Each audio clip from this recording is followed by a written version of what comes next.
Cool. Okay, so hello everybody.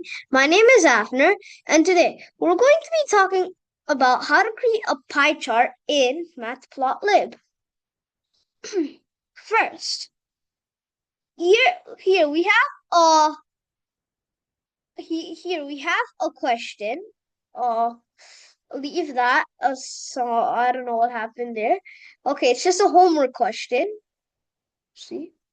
Yeah, it's just a homework question that I did for myself. So we have to create a pie chart to show the distributions to show the distribution of your favorite fruits. So we have to use this data here and make that into a pie chart. Okay? First, we're using matplotlib. So import matplotlib.pyplots.plt.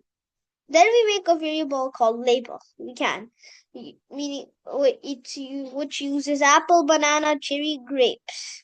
And then we give their sizes, like what's the percentage of them? 40, 30, 20, and 10. Then we give its colors. Then we do plt.py. We give the percentage size here.